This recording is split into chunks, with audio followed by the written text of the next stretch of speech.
예, 증시전략센터 2부를 시작합니다. 2부의 첫 코너는 시청자 여러분께서 증시전략센터를 조금 더 재밌고 즐겁게 즐기실 수 있도록 저희가 증시전략센터 100배 즐기기라는 코너를 마련하고 있는데요. 오늘은 어떤 내용이 소개될까요? 박미라 아나운서를 불러보겠습니다. 네, 패밀리 여러분들 안녕하세요. 증시전략센터 즐겁게 시청하고 계신가요? 화요일 여러분들이 증시전략센터를 100배 즐길 수 있는 방법은 저희 방송을 이끌어 나가시는 전문가님의 성향을 파악하는 겁니다.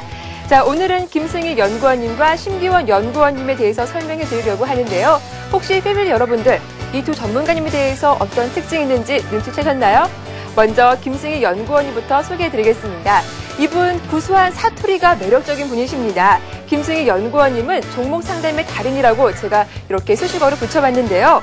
왜 제가 종목 상담의 달인이라고 말씀을 드리냐 하면 김승희 연구원님은 거의 모르시는 종목이 없는 것 같습니다. 종목 상담이 들어온과 동시에 그 종목의 흐름 그리고 냉철하게 분석해서 시청자분들께 신속하고 정확하게 조언을 해주고 계신데요. 사실 놀랐습니다. 상장된 주식이 1,700여 개가 이른데도 불구하고 이 종목을 다 알기란 아무리 전문가라 해도 쉽지가 않은데요. 김승희 연구원님 정말 대단하십니다. 자, 다음은 심기원 전문가님이십니다. 일주일에 2번 저희 증시전략센터에 출연하셔서 재빠른 시장 대응을 위한 조언을 해주고 계신데요. 제가 말씀을 안 드려도 심기원 전문가님은 뭐뭐다라고 이미 많은 분들이 눈치채실 것 같습니다. 자, 심기원 연구원님이 가장 비중을 많이 두는 부분은 바로 가치 있는 기업인데요. 기업의 가지는 재무 구조 그리고 기업의 자산 가치와 함께 수익 구조가 과연 안정적인지 꼼꼼하게 따져보신 후에 조언을 해주고 계십니다. 그래서인지 평소 종목 상담 시간에도 그 기업과 관련해서 더 이상 궁금한 점이 없도록 꼼꼼하고 자세하게 분석을 해주고 계신데요. 이렇게 증시전략센터에는 다양하고 많은 전문가님들이 출연하고 계십니다. 오늘 제가 소개해드린 연구원님 혹은 자신이 투자 성향과 맞다고 생각되시면 앞으로 유심히 지켜봐 주시면 고맙겠습니다. 자, 오늘도 저희가 패밀리 여러분들께 드릴 책 선물이 준비되어 있습니다. 가장 먼저 그리고 자세하게 종목 상담을 시청해 주신 분들께 시장을 이기는 심리투자 법칙 이 책 드리고 있으니까요. 많은 참여 부탁드리겠습니다. 013-3366-0110번 잊지 않으셨죠? 저는 잠시 후 3부에서 다시 인사드리겠습니다. 예, 이어서 먼슬리 종목 배틀을 본격적으로 시작해 보겠습니다. 1부에 이어서 2부에서도 김도영 팀장님, 박성일 연구원님과 함께할 텐데요. 먼슬리 종목 배틀은 위클리 종목 배틀이 한 주간 수익을 겨루는 거라면 먼슬리 종목 배틀은 한 달 동안의 수익을 겨루게 됩니다. 오늘 매수가가 결정이 되고요. 한 달 뒤 두 분의 전문가께서 출연하시기 전날까지의 종가를 기준으로 수익을 내고 있습니다. 자, 드디어 오늘입니다. 먼슬리 종목 배틀의 첫 결과가 나왔는데요. 중기 배틀이야말로 진정한 진검승부를 가릴 수 있는 시간이 아닐까 싶습니다. 과연 두 분의 전문가 중에 어떤 분이 한 달 수익 더 많이 거두셨을지 결과를 보겠습니다. 예, 승리는 박성일 연구원님께 돌아갔습니다. 기업은행이 무려 한 달 동안 수익이 20%를 넘어갔고요. 김도영 팀장님의 SK 브로드밴드 역시 8%의 고수익을 올렸지만 20% 수익에는 조금 밀리면서 패를 하셨네요. 먼저 기업은행의 흐름을 잠깐 살펴보면요. 박성일 연구원님의 기업은행이 매수가가 14,300원이었고요. 어제 종가가 17,200원으로 20% 이상 수익을 냈습니다. 목표가 달성이 났고요. 수익도 났습니다. 박성일 연구원님. 예. 기업은행을 갖고 계신 분들은 일단 차익 실현했던 게 맞았을까요? 기업은행을 가지고 계셨던 분들은 일단은 차익 실현을 제가 목표 주가로 했던 부분에서는 했던 게 맞을 것 같고요. 예. 지금 다시 매수하시는 것도 크게 나쁘지는 않습니다. 지금 시점에서 매수도 가능하다. 예, 맞습니다. 차트를 잠깐 보면서 말씀을 드리면 일반적으로 주가라는 거는 박스권을 돌파하게 되면 그 박스권 상단 부분을 다시 한번 찍고 가는 경우가 많습니다. 기업은행 같은 경우는 지금 16,000원을 돌파한 이후에 다시 한번 상단 부분 박스권으로 형성되었던 이 부분의 상단 부분을 찍고 있는 상태인데요. 이 부분에서 대부분 다 반등을 해주는 게 차트상은 맞다고 생각이 되고요.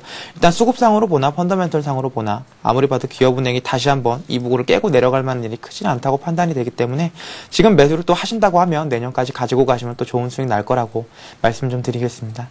예, 9월 20일에 우리가 기업은행을 매수를 했었는데요. 그때 코스피 지수가 1832포인트였습니다. 그간 지수가 굉장히 많이 올랐었죠. 1909포인트까지 오르면서 기업은행 역시 함께 좀 수혜를 입을 수 있지 않았나 싶은데요. 시중금리가 4%도 안 되는 상황에서 한 달 동안 20% 이상 수익을 거뒀다는 건 굉장히 놀라운 결과였습니다. 자, 이번에는 김도영 팀장님의 종목도 역시 보겠습니다. SK 브로드밴드도 수익이 8% 이상 났습니다. 목표가는 달성이 된 상태고요. 있는데요. 네네. 예, 차익 실현을 하는 게 맞았을까요?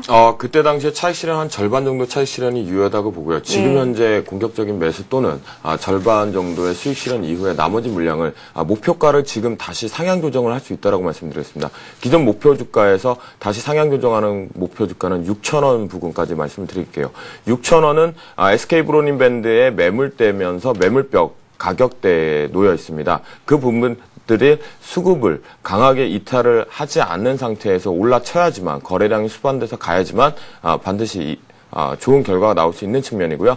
하반기 4분기 그리고 내년 1분기까지 영업이익 증자와 흑자 전환 그리고 여러 가지 SK텔레콤과의 시너지 효과까지 여전히 유효하기 때문에 수급 여전히 10월 5일 이후로 살아있는 측면이기 때문에 그대로 바라보시면 될 것 같습니다. 차트에서 지금 현재 그려놓았는데요. 제가 말씀드렸죠. 김도영 하면 220선을 기억을 하고 거기서 지지를 하고 나서 반등 구간 나왔다는 측면을 바라보시면 될 것 같습니다. 그 부분에서 바라봤기 때문에 6,000원 목표가를 조금 상향 조정해서 살펴보시면 좋을 것 같습니다. 예, 한 달 전에 SK 브로드밴드 목표가를 5,600원 정도를 내주셨었는데 6,000원으로 상향 조정하겠다 하셨습니다. 함께 따라 하셨던 분들은 참고하시면 되겠어요. 자, 이제 본격적으로 오늘의 먼슬리 종목 배틀을 시작해 보겠습니다. 오늘 추천한 종목이 한 달 뒤에는 또 얼마나 많은 수익을 낼 수 있을지 여러분도 관심 갖고 잘 지켜보시면 될 것 같은데요. 종목, 어떤 종목을 선택하셨는지 보겠습니다.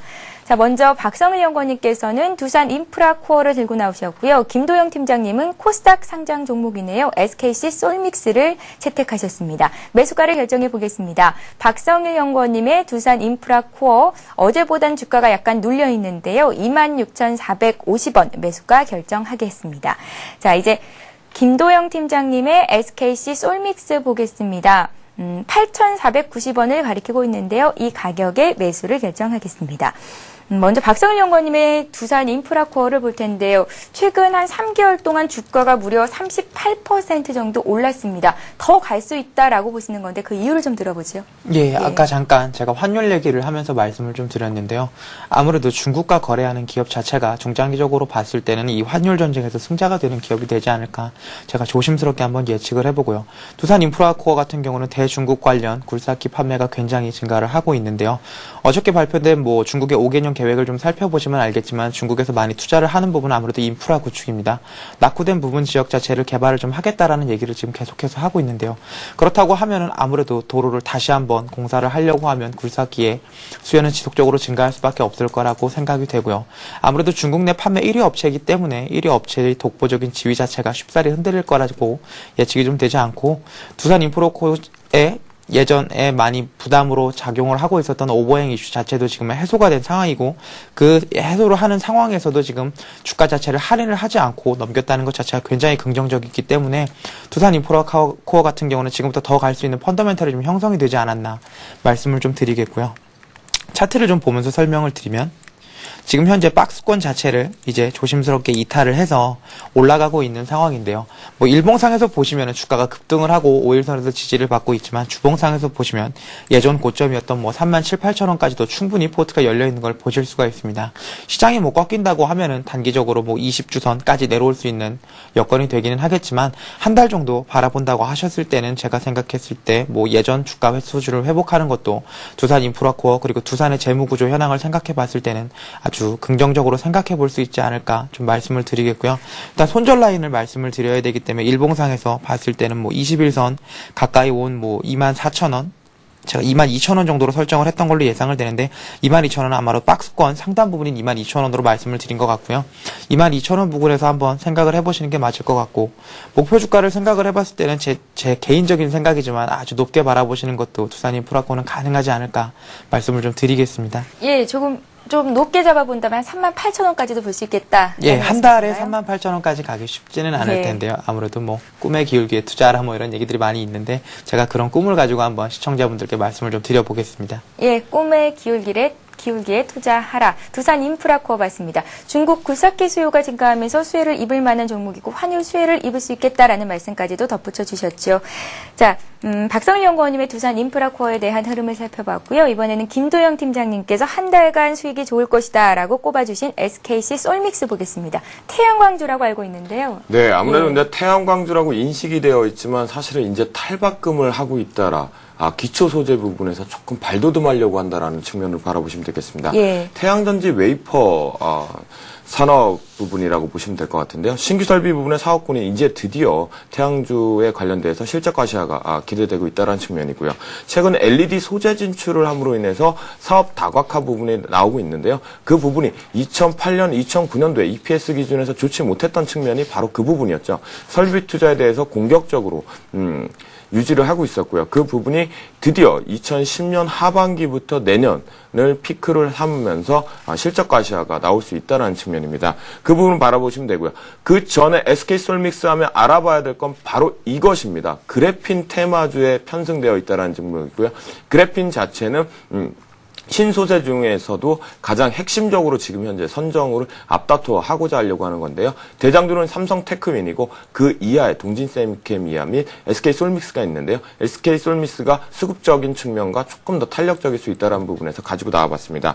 EPS는 08년도에 564원 규모에서 지금 현재 2009년도에 60원까지 떨어지고 있었고요. 그 다음에 2006년 10월 지금 또다시 제가 말씀드린 것처럼 6월 기준에서 232원까지 올라왔던 측면이고요. 그렇기 때문에 저희가 차트를 보면서 말씀을 좀 드리도록 하겠습니다. 차트에서 보시는 바와 같이 좀 전에 했던 SK 브로드밴드하고 비슷하다고 보시면 될 건데요. 그 부분에서 바라보신 것처럼 220선과 이격이 조금 낮은 상태에서 크지 않은 상태에서 현재 유지하고 있었다는 측면입니다. 그리고 20선의 돌파 부분이 60선 돌파 이후에 가고 있었다는 측면으로 한번 일봉상에서 바라보시면 될 것 같고요. 주봉상에서도 제가 60주선은 수급선이다라고 말씀을 드렸죠. 그 부분에 대해서 지금 현재 지지되고 있다는 측면에 바라보시고 다시 20주선을 돌파 부분에서 안정화되려고 하고 있습니다. 항상 이런 녀석들 같은 경우에는 먼슬리 종목 같은 거래량이 수반되면서 수급이 여전히 양호했을 때 올라간다는 측면으로 바라보셔야 될 것 같고요. 그렇기 때문에 직전 부분이었던 9,300원까지 목표가를 설정을 한번 해보도록 하겠습니다. 목표가를 9,300원까지 설정을 하는데요. 만약에 거래량이 수반되면서 위로 상승 곡선을 태울 경우에는 좀 더 직전 고점가였던 만원대 부분까지 가져가도 전혀 무리가 없다라는 말씀을 좀 드리도록 하겠습니다. 예, 김도영 팀장님의 먼슬리 종목 SKC 솔믹스까지 얘기를 들어봤습니다. 다시 한번 정리를 해드릴게요. 오늘 먼슬리 종목 배틀 시간에 두 분의 전문가께서 들고 나오신 종목 박성일 연구원님은 두산 인프라코어, 김도영 팀장님은 SKC 솔믹스입니다. 박성일 연구원님의 두산 인프라코어를 우리가 매수한 가격이 26,450원이었고요. 목표가 3만 원, 손절가는 22,000원 제시하셨습니다. 김도영 팀장님의 SKC 솔믹스 같은 경우에는 꿈의 신소재죠. 그래핀 수혜주로도 분리할 수 있겠다. 라는 말씀이셨는데요. 매수가는 8,490원, 목표가는 9,300원에서 많게는 만원 선까지 잡아볼 수 있겠다 하셨으니까요. 함께 따라 하신 분들은 꼭 목표가, 손절가 잘 적어두시기 바랍니다. 자, 이번 시간은 시청자 여러분들의 종목을 상담해 드리는 시간입니다. 스타 Q&A 시간을 이어갑니다.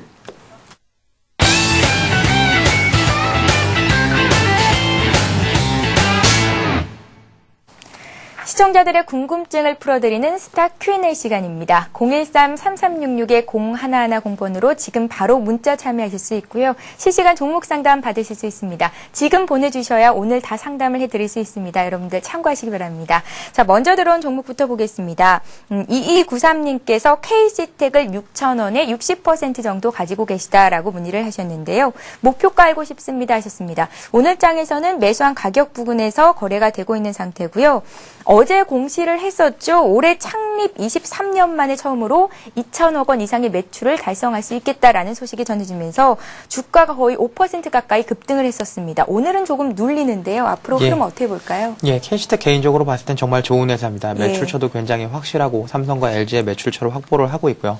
캐시텍이 하는 일은 대부분 그 반도체 장비 중에서도 세정을 하고 있는 장비들을 납품을 하고 있는데요. 홍콩이나 대만 업체도 납품을 하고 있고 매출액도 꾸준히 증가를 하고 있는 아주 좋은 기업이면은 틀림이 없습니다. 그렇지만 지금 현재는 반도체 업황이 지금 3분기, 4분기까지도 지속적으로 안 좋을 거다라는 얘기가 나오면서 적정한 평가를 받고 있지는 못하고 있습니다. 6,000원에 매수를 하셨다고 하면은 뭐 펀더멘탈 측면에서는 크게 무리가 없는 가격대라고 제가 말씀을 좀 드릴 텐데 수급 측면에서는 아무래도 수급세가 몰리고 있는 업황이 아니다 보니까 조금 부담스럽지 않나 싶고요. 일단 어저께 큰 상승폭 같은 경우에는 반도체 장비가 코스닥 쪽에서 많이 움직였기 때문에 코스피 쪽에 있는 KC텍이 좀 움직였다고 봐지는데 매매를 하는 상승하는 관점에서는 아무래도 캐시텍과 비슷한 반도체 업종을 하고 있는 코스닥주를 매매를 하시는 게 단기적으로는 좀 수익이 날 수 있다고 말씀을 드리겠고, 캐시텍 같은 경우는 들고 계신다고 하면은 반도체가 업황이 다시 한번 주목을 받을 때 틀림없이 기업의 가치가 평가를 제대로 받을 수 있다고 제가 좀 말씀을 드리겠습니다. 예. 차트를 보면서 잠깐 목표 주가 말씀을 좀 드리면요. 일단 차트상에서는 저점을 찍고 꾸준히 올라오고 있는 상황이고요. 골든 크로스가 난 이후에 단기적으로 지금 조정을 받고는 있지만 뭐 충분히 7,000원 선까지는 바라보실 수 있는 종목이라고 말씀을 드리겠고요. 손절 같은 경우에는 일단은 21선, 61선, 그리고 5일 이평선이 맞닿았던 5,500원, 5,600원 수준까지 일단 보시는 게 제가 맞다고 말씀을 좀 드리겠습니다. 예, KC텍 봤고요. 이번에는 이구산업을 보겠습니다. 하나사구사님께서 사셨고요. 2,520원에 30% 정도를 가지고 계시다고 합니다. 최근에 구리 가격이 급등하고 있고요. 또 중국 내 수요가 급증하면서 구리 관련주 최근 2달간 급등하는 흐름을 보였었는데요. 이구산업 같은 경우에는 구리 관련 매출이 한 94% 정도를 차지하고 있다고 합니다. 앞으로 흐름은 어떻게 보면 좋을지 이번에는 김도영 팀장님께 여쭤보죠. 네, 일단은 종목 발굴은 잘하셨다고 말씀 좀 드리겠는데, 아무래도 그 2달 랠리 동안 급하게 한번 관망만 하고 있다가 조급하게 좀 매수 진입을 했던 부분입니다. 그래서 아무래도 지금 고점 부분에 매수했던 측면이 좀 있고요. 아시는 바와 같이 구리 가격 그리고 비철금속 부분인데요. 이제 향후 기초산업 부분에서 탈피해서 좀 더 제3세대 LED 부분에서 동학금 기술 선정까지 된 측면이 있기 때문에 향후 사업 구조에서는 좀 더 다각적으로 시너지 효과가 날 수 있다는 측면입니다. 차트를 보시면서 말씀을 좀 드리도록 하겠습니다.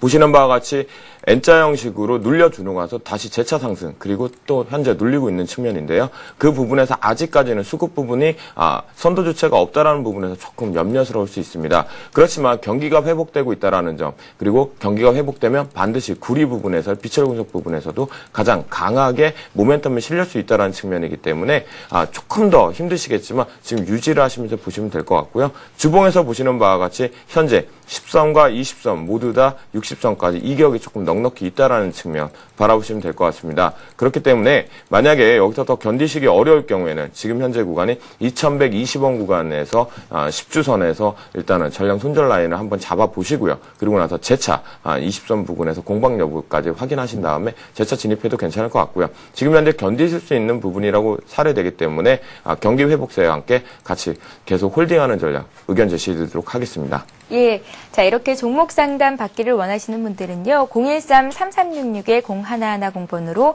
무료 문자 보내실 수 있습니다. 빠르게 상담을 해드리고 있으니까요. 많은 참여를 부탁드릴게요. 자, 이제 또 들어온 종목 보겠습니다. 8862님께서 선진을 매수하셨다고 말씀하셨습니다. 43,600원에 30% 정도를 가지고 계신데요. 자꾸 떨어집니다. 지금 매도를 해야 되는 건지요? 라고 문의를 하셨어요. 예, 일단 선진 매수하신 거에 대해서는 급등하는 주식을 따라갔다는 것 자체에서는 좀 반성을 하지 않으셔야 되나 말씀을 좀 드리겠고요. 선진 같은 경우에는 기업이 분할을 한다 그러면서 지금 주가가 급등을 하고 있는데, 실제로 선진이 하고 있는 비료 산업 같은 경우에는 큰 메리트는 없습니다. 성장 산업은 아니기 때문에 주가가 안정적으로 갈 수 있는 기반은 좀 된다고 생각이 되고요. 기업이 분할을 한다는 것 자체는 상당히 큰 호재입니다. 기업이 분할을 해서 다른 쪽을 상장을 시키면 재무적으로 좀 안정화가 될 수 있기 때문에 선진의 지금 주가 자체가 차트를 보면서 설명을 잠깐 드리면요. 급등을 했던 이 부분을 깨지 않는다고 하면은 일단 홀딩을 하시는 것이 맞습니다. 홀딩을 하시고요. 급등을 했던 이 부분의 절반 정도 밑으로 내려오신다고 하면 차트상에를 일단 파시는 게 맞습니다. 일단 기대감이 올랐던 주식인데 그 기대감이 수반되었던 거래량 자체가 소화가 되면서 주가가 깨진다고 한다면 매도를 하시는 게 맞고요. 일단 가지고 계신 가격대가 상당히 높기 때문에 주가가 인적 분할에 대한 이슈가 다시 한번 좀 나와서 매수하신 가격대까지 올라온다면 편안하게 좀 매도를 하시고요. 그렇지 않다면 주가의 좀 흐름을 보시다가 급등을 했고 거래량이 실렸던 가격대의 절반 정도 오는 37,000원, 6,000원 부분이 깨진다고 하시면은 매도하는 것을 제가 좀 추천을 해드리겠습니다. 예, 자 다음 종목도 보겠습니다. 이번에는 대원미디어가 들어와 있는데요. 사신 분은 9644님이시고요. 1,400원에 30% 정도 물량이 있으십니다. 주가가 많이 떨어져서 걱정입니다. 진단해 주세요 하셨는데요. 김도영 팀장님, 대원미디어는 어떻게 볼까요? 네, 종목 상담을 하다 보면 그날따라 좀 비슷하신 분들이 많이 들어오시는 것 같은데요. 예. 이분 역시도 조금 더 간망하고 있는 찰나에 또 간다 하면서 공격적으로 매수를 좀 진입하시고 비중을 좀 확대시켰던 측면 같은데요. 현재 일단은 홀딩하시고 지금 현재에서 조금 비중을 좀 더 증가시키는 분할 매수 가능하다라고 말씀드리겠습니다. 왜냐하면 국내 업체에서의 만화 부분과 그다음에 다른 애니메이션 및 기타 부분에서의 콘텐츠 확보가 좀 되어 있는 부분이라고 바라보시면 될 것 같고요. 워낙 유명하죠. 아이들에게는 대형 미디어 쪽에 대한 콘텐츠가 좋다라는 부분이요. 템플릿 PC 부분과 스마트폰의 확대 부분, 이제 드디어 무선 인터넷 부분과 시장성에서 2차 전쟁이 시작될 수 있는 측면입니다. 아이패드의 출시 그리고 갤럭시 탭의 출시가 된다라면 그 부분에서 분명히 컨텐츠 부분에서는 또다시 부각을 낼 수밖에 없는 측면이에요. 차트를 보시면서 말씀드리도록 하겠습니다. 일봉상에서 보시는 바와 같이 지난 9월 달에 고점을 찍고 나서 여전히 흘러내렸죠. 하지만 지지하고 있는 측면이 있다고 말씀드렸습니다. 아주 단순할지 모르지만 이평선 부분만으로도 제대로 확수를 짓다면 매수하는데 적절한 타이밍이 있다고 말씀드렸고요. 이 부분에 재차 반등 부분이 나고 있다는 측면, 그리고 거래량이 조금씩 증가되고 있다는 측면으로 바라보시기 때문에 이 부분에서 매수 진입을 또다시 해서 평단가를 낮추시는 전략으로 말씀드리겠고요. 그렇다면 만약에 손절 라인 같은 경우는 어떻게 잡으셔야 되냐면 바로 이 선입니다. 8,400원 부분이 되겠죠. 8,400원 부분에 20선 하락 부분에서는 일단은 손절로 빠져나오시 난 다음에 다시 컨텐츠가 확보되었고 시장에서 받아들이고 이슈가 될 때 재차 진입하셔도 무리 없을 것으로 사례되어집니다. 예, 대형 미디어 살펴봤고요. 이번에는 또 오랜만에 현대 그린푸드가 문의 들어와 있습니다. 4492님께서 사셨고요. 11,000원의 비중은 한 20% 정도 가지고 계시다고 합니다. 앞으로의 전망은 어떨까요? 라고 문의를 하셨는데요. 박성일 연구원님. 예, 현대 그린푸드 같은 경우는 아무래도 내수주고 급식을 주로 하는 주식이기 때문에 뭐 주가가 큰 상승을 하는 성장주는 아닙니다. 그렇지만 중장기적으로 봤을 때 현대그룹사에서 계속해서 미뤄지는 부분이 있기 때문에 사업 영역은 계속해서 확대가 될 거라고 예상이 되고요. 현대 F&B랑 지금 합병을 한 이후에 아직은 사업 자체가 안정화는 되지 않았을 겁니다. 일정한 구조조정을 좀 거쳐서 시너지를 낼 수 있는 방안을 좀 찾아낼 텐데요. 그때까지는 주가가 조금 지지부진하지 않을까 싶습니다. 기관도 그런 측면에서 계속 매도가 나오고 있다고 생각이 되지만 일단 10,000원 선을 깨지 않을 거라고 예상이 되고 중장기적으로 좀 안정적이기 때문에 중장기적인 투자자라고 하시면 가져가시는 게 맞지 않나 싶고요. 차트상에서 잠깐 설명을 드리면 차트상에서는 일단 데드크로스가 나왔습니다. 그렇기 때문에 조금 조심을 하셔야 되지 않나 싶고 이 데드크로스가 좀 나온 상황에서 거래량을 수반하는 장대 음봉이 나온다고 하면은 9,500원, 600원 선까지도 밀릴 수 있기 때문에 그 상황에서는 손절을 하시는 게 맞다고 말씀을 드리겠고요. 그렇지 않고 거래량이 지지부진하면서 간다고 하면은 다시 한번 안정적으로 12,250원까지도 갈 수 있는 종목입니다. 그렇기 때문에 거래량 체크를 좀 잘 하시면서요. 장대 음봉이 나오지 않으면 홀딩, 장대 음봉이 나오시면 그날 같이 매도를 하시는 전략 제가 말씀을 좀 드리겠습니다. 예, 잘 들었습니다. 자, 이번에는 현대건설이 문의 들어와 있는데 현대건설도 보겠습니다. 74,800원에 10% 정도의 비중을 가지신 분이 계십니다. 7911님께서 보내셨고요. 목표가와 향후의 전망 알려주세요 하셨는데요. 김도영 팀장님, 네. 현대건설은 M&A 이슈 이후로 주가가 좀 많이 올랐는데 최근에 좀 지지부진하네요. 네, 아무래도 예. 그 부분에 대해서 이제 눌림 구간이라고 보시면 될 것 같아요. 현대건설 뭐구나 기초 체력 부분은 너무나 잘 아실 테고요. 바로 차트를 보면서 말씀 좀 드리도록 하겠습니다. M&A 이슈 되면서 상승을 했습니다. 그리고 나서 지금 현재 재차 눌리고 있는 측면으로 바라보셔야 되는데요. 그 부분에 대해서 다르게 바라보는 시각으로 볼 수 있는 부분은 바로 이게 있습니다. 현재 급등하고 나서는 이평선들이 수렴하고 있는 부분에 지지 여부를 좀 판단을 하셔야 되겠죠. 지금 현재 이익 구간이기 때문에 너무 걱정하지 마시고 지금 손절 라인을 잡았던 73,000원 부근까지 넉넉하게 한번 보시면서 바라보시면 되겠습니다. 주봉에서 역시 5주선을 그대로 지지하는 형국이 있다라는 건 랠리하는 부분에서 수급 변화가 전혀 이루어지지 않았고 지금 현재 외국인이 7일 연속 순매수하고 있다는 측면이기 때문에 그 부분에서 여전히 홀딩하시는 전략 유효해 보이고 있습니다. 예. 자, 이렇게 해서 2부 종목 상담 시간은 여기서 마치겠습니다. 지금까지 동부증권 일산지점의 박성일 연구원님, HNBSS의 김도영 팀장님과 함께했습니다. 오늘 말씀 고맙습니다. 예, 이어지는 3부에서도 013-3366-0110번으로 들어온 여러분들의 문자를 상담해 드리고 있습니다. 아주 친절한 종목 상담 시간이 열려 있는 거니까요. 여러분들의 많은 참여를 부탁드리고요. 지금 참여해 주셔야 실시간 종목 상담 받으실 수 있다는 것 명심하시기 바랍니다. 저희는 잠시 뒤 3부에서 뵙겠습니다. 고맙습니다.